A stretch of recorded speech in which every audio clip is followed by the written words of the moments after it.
Hello, welcome to part 8 of this accordion restoration Hohner Verdi 1. It's been a real pleasure working on this. It's just been nice to work on.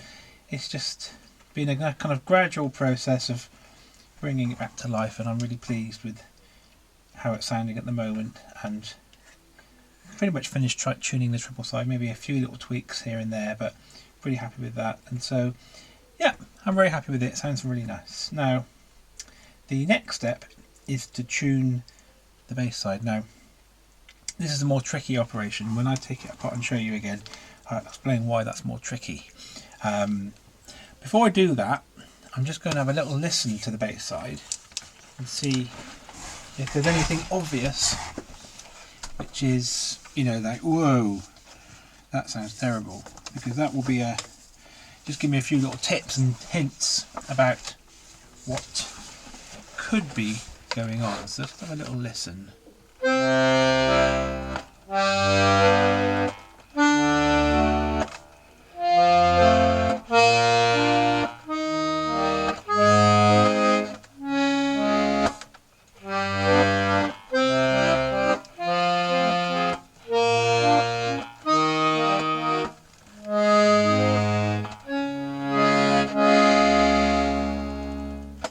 It sounds nice. It doesn't sound bad at all, and I haven't done any tuning yet, so that's a good sign. What I'm going to take the bass side of this time, and I'll just talk through the techniques I'm going to get used to tune the bass side. Give me a second. Okay, so here we have the bass side reed blocks. Now, it's very helpful to be able to take the reed blocks out of the accordion, because by taking them out you can do a couple of things. One, it's easier to tune them, I find, because I can actually get inside and either lift the reed up to tune it or support it on, if it's an outside reed. And second thing is, if you can take the reed block out, then you can use tape to isolate sets of reeds so that you can just listen to one set of reeds playing. Now with this accordion, there's a bit of a problem, because this reed block here with the two lowest sets of reeds on is actually permanently glued into the accordion. That's not going anywhere, and so I can't take that out, so I'm going to have to leave that in place. So what I'm going to do first of all is I'm going to take out the top two sets of reeds for the bass side, because I can take them out. So just find a nice screwdriver and get those out. So at least I can get those out of the equation. So that they can just go back there. Now, when you play a bass note, so I play one of the root notes, you know, one of the notes, what you'll see, let me hold it up like this. Hang on, if I can go. You can see, maybe just here, is actually playing these two sets of reeds and the higher two sets of reeds all in one go to get the one bass note. So that's quite handy, because if I just tape off these two sets of higher reeds, I can listen just to this reed block on its own, and that will give me some clues about how well that's doing and if there's any kind of tuning issues. So I'm going to get some electrical tape. I'm going to tape off those two sets of reeds, the higher two if you like, and then I'm going to put it all back together and see what the lower two sets of reeds sound like. So that's just, give me a second when I just finish off taping.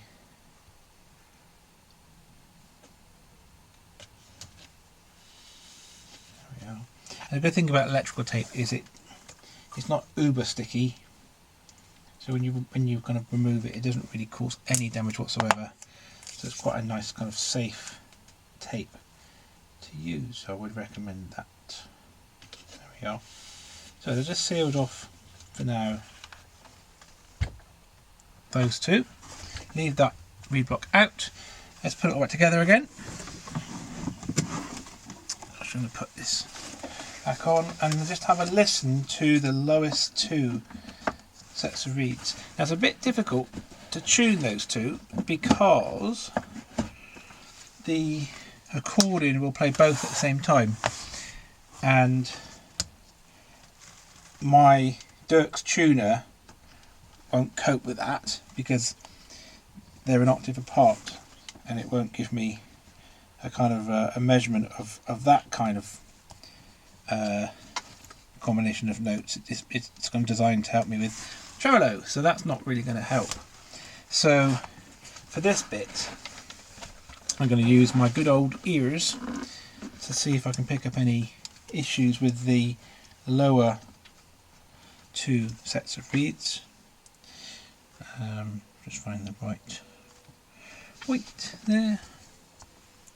And I'm not pushing pins all the way in for this, I'm just being, because I'm going to be taking them out again as well, so I'm not going to be forcing them all the way in for this bit because I don't need to. Okay, so that's that. Right, so next thing is have a listen to these bass reeds without the higher two sets of reeds in. Let's just turn it around a little bit. There we go. Right, let's see where this goes. Right, here we go. So I'm just going to play the 12 bass notes.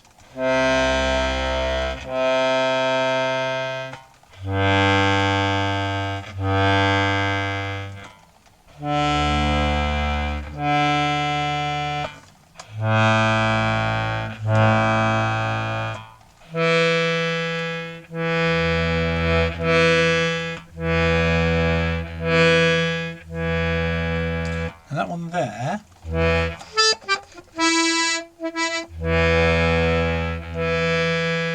on the pull, that was the E on the pull. The lowest reed, E on the pull, wasn't really sounding, so I can look into that one.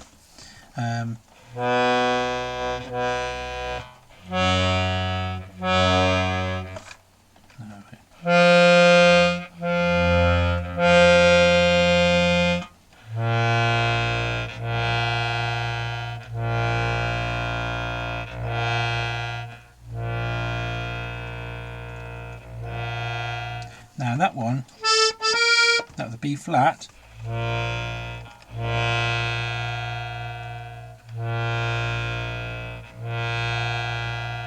The higher of the two was sounded a bit sharp, so I'll make some notes here.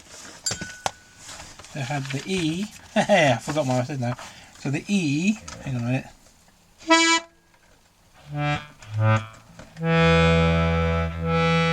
On the pull.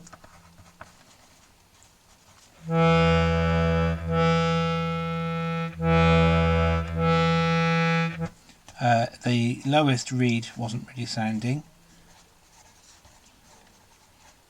and the B flat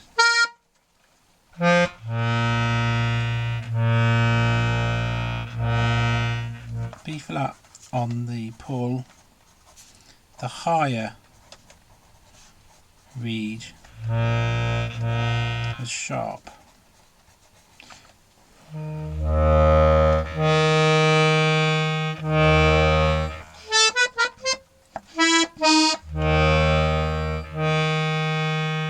Now the C sharp on the pull, the lowest reed wasn't sounding,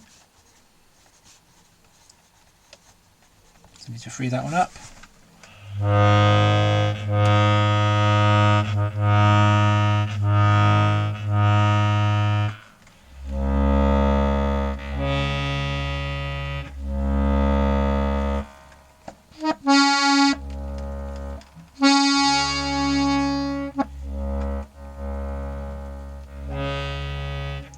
And that one, I think that's a C sharp.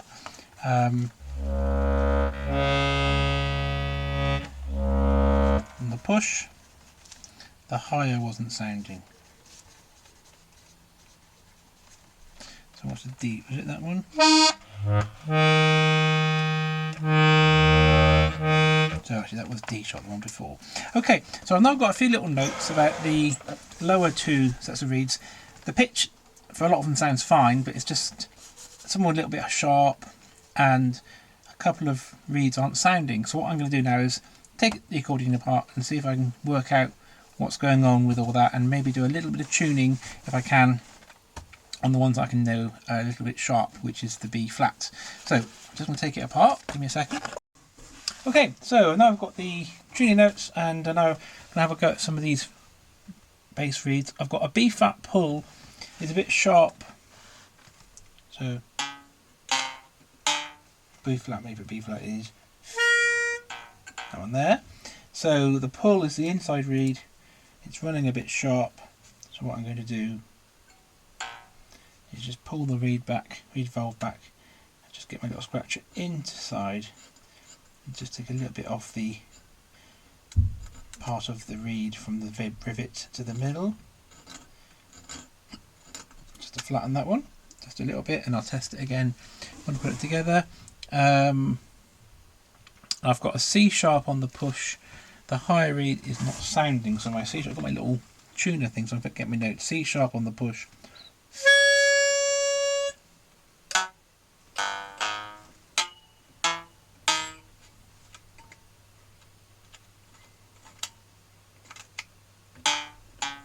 That one there. C sharp on the push, which is the outer one. It wasn't sounding, it sounds like it's pinging. I'm just going to get a little bit fine bit of sandpaper here behind that one and just double check that's all clean. There's nothing obstructed, give it a little blow. Sounds like it's working now, so maybe that just got a bit caught. And the D sharp on the pull, right, let's find a D sharp, which is just a lower one for the D sharp. There we are. On the pull is not sounding, so that's the inside one on the pull.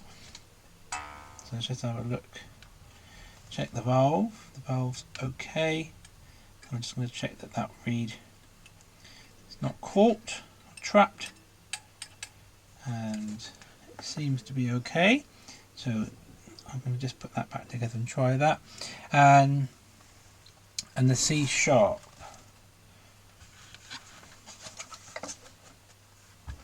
No, I've just done that one. Okay, so I think that's kind of my little notes on the bass side for those bits. So what I'm going to do is put it back on and just see if those now are working as they should. So let's have a little look.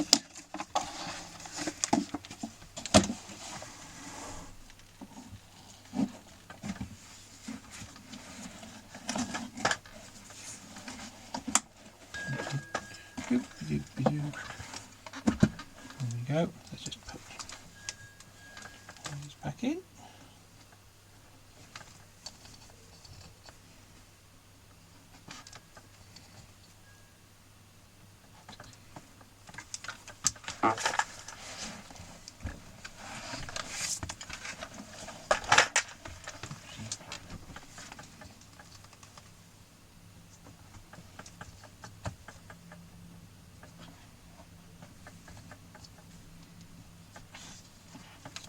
Okay, let's have a look.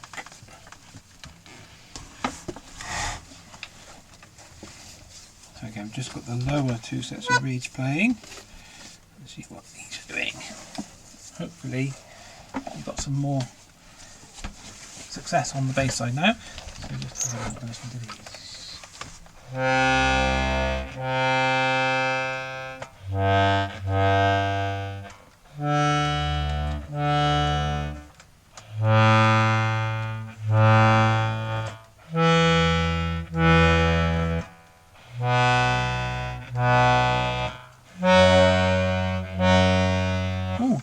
Yes, definitely.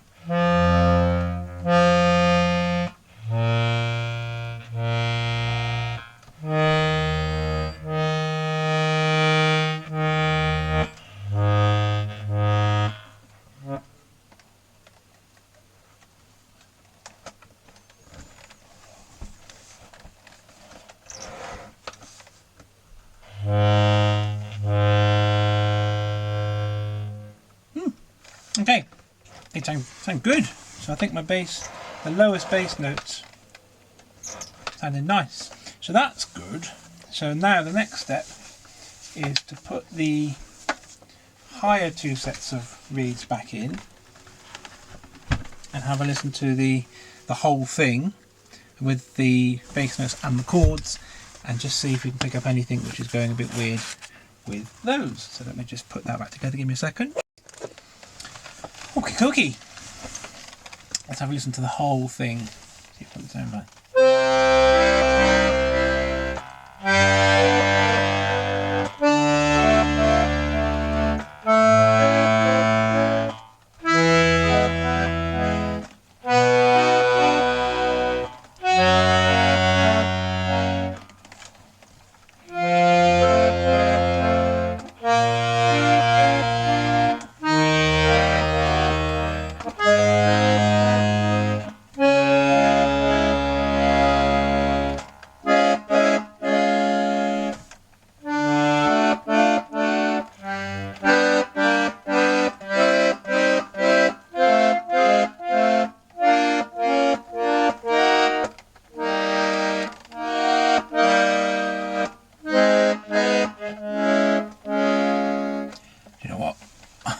This is quite funny, but I can't hear any problems with the chords. And normally I'll be thinking, oh, I need to do some tuning on the chords, but I can't hear anything there that's kind of like sharp or flat or annoying.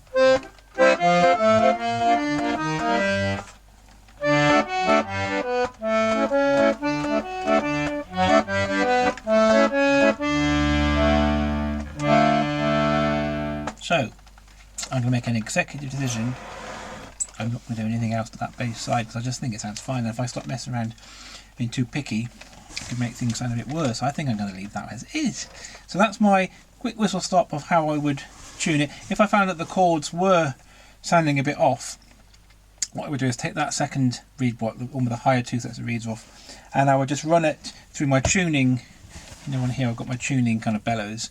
I just run all the notes through there and see if any of them are behaving weirdly, and do some tuning on here as a rough guide, put them back in again, see if that helps. So because it's quite difficult tuning that reed block which does the chords in situ, because you've got 3 notes playing at the same time, and it's quite hard, well, it's impossible to tell sometimes which note of the 3 isn't quite playing right. You have to be really kind of quite a good ear to hear that. And so the way around that would be take the reed block out, put it on the bellows table, and just play each note separately and just see if any of them are behaving a bit weirdly, sort them out, and then put them back into the accordion. Obviously it might change the pitch a little tiny bit, but hopefully just by doing it on the bellows tuning thing out of the accordion and getting rid of any anomalies, that could be a way of just improving the sound of the chords as well. But for this one I think I'm done, so that's good.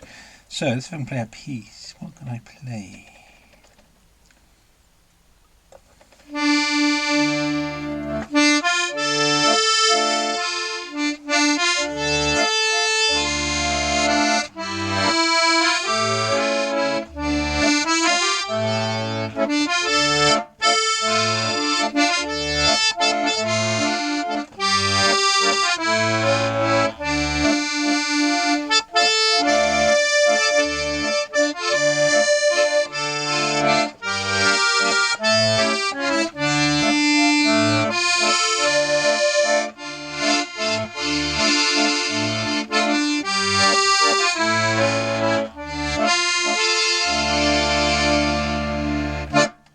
Okay, so getting closer and closer to finishing this. So the last few jobs I've got, I'm going to do one more little tiny bit of a check on the treble side, just a few little tweaks, just to make that absolutely right.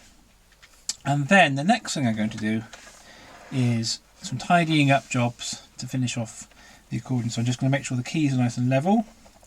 I'm going to give them a little polish and a clean. I'm then going to put the grill back on. But before I put the grill on, I'm going to put a nice little strip of red felt along the bottom, just to give it that little nice finishing detail on the bottom of the grill. So get that stuck on. And the other thing which is quite important to do is the bellows tape. Now the bellows tape on here is in generally in really nice condition, but I have noticed there's a couple of corners where the bellows tape has just worn off the corner, just a little bit of rubbing going on there. I don't want to leave that as it is, because if you leave that corner untaped, the corner will just get loose and eventually come off.